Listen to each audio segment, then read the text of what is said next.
Bucky Irving from Oregon. He's 5'9", 192 pounds. He's got 9 1/4 inch hands, 29.5 inch arms, a wingspan of 70 5/8 inches. He is 21. He'll be 22 in August. In the 40, he ran a 4.55. He had a 10-yard split of 1.54.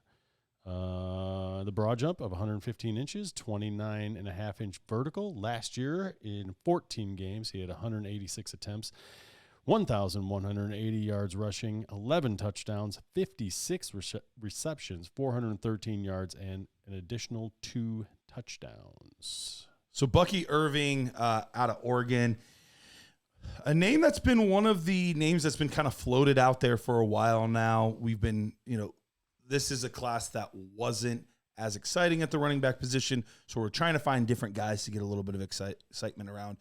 And when you watch some highlights of Bucky Irving, I think there's reason to be excited watching those highlights. He makes some really nice cuts, some really nice moves, strings some things together, can catch the ball. But overall, when you factor in that he came in at 192 pounds. 192. That's not ideal for a running back. It's hard to operate in the NFL. Anything under 200 is tough. And ideally, you want to be 205, 210 plus to really, be able to withstand the NFL punishment. So at 5'9", 192. His BMI is like one of the lowest in this entire class, if you're a BMI guy. But it's just wanted to point that out there. No, I think it's a great point to highlight. So I watched his tape with that in mind, trying to see, okay, smaller back, what can he do well? What can he not do well? And so while I was watching him, there are definitely things that I think he does well. I think he is one of the more elusive backs in the class. I think he's fairly quick. And for a smaller player, I was pleasantly surprised at how well he absorbed contact. He operates pretty well in between the tackles. Yes. And he does a lot of work there. He does. I just don't know that he can do that in the NFL. And that's going to be the issue with him.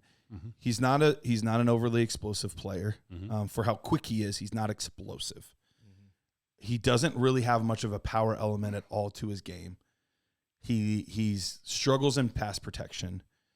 There's a lot of question marks that I have. I think his vision's just average. Yeah. I don't think it's anything special there. Very average. So overall, he ended up getting a 68 for me, which is not a death sentence at all, but it's not a positive. You really want to be above a 70, and he wasn't able to get above a 70. So for me, he's a guy that I'll keep an eye out for, but I am not going out of my way to draft Bucky Irving. I'm not either. And I think a lot of what you said rings true. He doesn't have that. He doesn't have another gear. You know what I mean? He can't, if you're small and you're not overly fast, you're living on just lateral agility, and everyone in the NFL is fast. You know what I mean? You're not gonna run into the defensive linemen that aren't fast. And they're more disciplined. Fast. Of course they are. So it's going to be harder to just down in, down out, do what he was doing in college at the NFL level. I do think he's good enough in the pass catching role that he could latch on somewhere as a specialist there. He'll have to. And I think that's his route to making an NFL team and kind of any fantasy relevance. And if he happens to land on some team that wants to feature that as a big part of their offense, then that's how he becomes fantasy relevant. And really, in my eyes, the only way he becomes fantasy relevant. Yeah.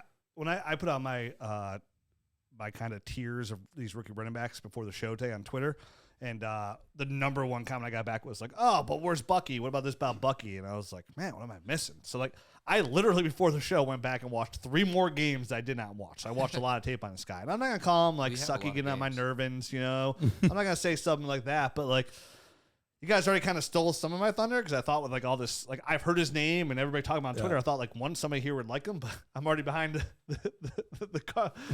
I'm behind here already. But I'm with you guys. Like I just don't see the juice with him at all. That's my biggest thing is his size. Obviously, that's clear as day. His size is a problem, and yeah, he's okay in the passing game for sure, but like he can't pass protect. Like that's not very good. I had him. He's the worst guy I've seen pass protecting. I gave him a 4 on the. I have 4.5. Okay. Yeah. I was generous with a 5. No bueno. Like not between. Like some people say between tech. I don't see any juice here, and it shows up on his athletic scores. Like, but it shows up on the tape first. Like I saw all that stuff afterwards, and I'm like, yeah, that all makes sense. Like he has no juice whatsoever. He can't block. He's getting pretty much what's there. Yeah, he can move laterally, but so what? That works in the scheme. Like Matt said, he can win in an outside zone scheme, something along those lines, where he can be fantasy football relevant. But like he's I'm gonna just be not even sure he's fast enough for that. Yeah, and he's gonna be a change of pace guy. I don't put words in my mouth. I never said that. Oh, okay, that's what I Pass said. catching role is how he wins in my eyes. That's it. I do not see this at all. And the only reason I even have him where I have, because there's a lot of people that I like in the industry that like this guy, and I'll take their word for it because I'm not drafted. I won't have any shares of it. Like he has to get drafted to a spot that I'm like, okay, this works. Okay, this is going to be redundant and silly, but I think any pass catching back that goes to the Kansas City Chiefs is going to have some value because they have a guy like Isaiah Pacheco on that team, and they have Jerick McKinnon, he's 32 years old, and he's going to age out of that role pretty soon. So him landing in that role might be the only way that I could see him having some fantasy relevance. Will Shipley's going to the Chiefs, not this guy, and that's fine because Will Shipley also does pass catching really well, and better than this guy. Yeah, so it's more explosive. Clyde Edwards-Helaire, Better than that Bucky didn't mean Irving. anything. Yeah.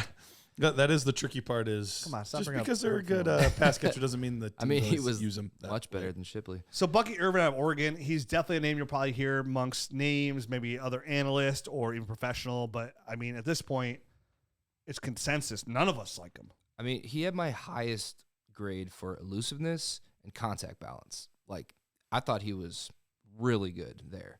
His leg drive was really good, but like you guys, I mean, Contact balance. I saw him knock himself over in USC. I thought it was so funny. I paused the tape so Matt could see it when he walked through the door. It was pretty funny. Dude, no, there's so many plays where I'm like, how is this guy not going down? He's 5'9", 195, and he's just taking all this contact, keeping his feet, and keeping play Play live. a lot.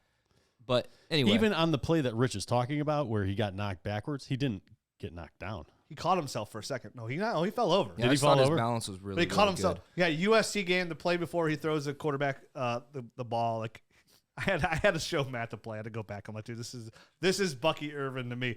He just runs to the side, runs in the back of his own offensive lineman, and like he bends backwards, like he knocks himself down. But he has, I mean, I see what you're saying about the contact balance. I think that lends to him having good feet and good balance. He just doesn't. He has no power. I mean, Yeah, no power, no center of juice. gravity. He'll have to be a third down back that catches passes to be fantasy relevant. And I have him as my 5th graded running back. So we'll see what happens with the draft capital. How- So you like him then? what number did you have do like him at? As Yeah, far he's as your the scores go, Please yeah, talk he him was up some more then. 'Cause 71.5. You're the outlier here. Oh, wow. No, I pretty mean, good. he's 5'9", 195. So the odds of him as a running back being a fantasy producer are like super low. So I'm like, the nerd score is what the nerd score is when I watch the tape, but draft capital is going to play in, and just overall like Logic. thoughts on logic exactly. So But you like him. I think he's a solid back. Yeah, I just have a tough time seeing him being a producer, and a 71.5 is not that great. I have a in si- the I have nerd a- score anyway. Like I have a there- 68. There's yeah. not many producers going back in like the combined score. 71 for me is like Kevin Harris, Jamar Jefferson, Those are good reference Kenneth points. Gainwell. Yeah. Kenneth Gainwell. I mean, I those like guys. Kevin Harris. For what he's worth, he's my RB11. I'll say this. I think Bucky Irvin's a fine college football running back. Very fine. It's just, I only look at these guys as dynasty fantasy football assets. That's where I view them as. What kind of rookie will they be? And I just don't see him turn anything that I want to put in my lineup on a week in, week out basis. I already can't find. Like, is he better than DJ Dallas? No one's better than DJ. I know. That's why I Yes. looked at you. Yeah. That's why I didn't look at you. For what it's worth, I mentioned he's my RB12 in the class. I only have 7 running backs that I would even remotely consider drafting before like the middle of the third round of your rookie drafts. Oh, 7. That's a lot. Yeah. Right on there. I only have about 7 that I would really consider. There's a couple other guys that like, will I take a flyer on in the 4th round because of something, a trait that I like or something? Sure. But there's only 7 guys that I have any sort of confidence that they could actually make an impact in fantasy football.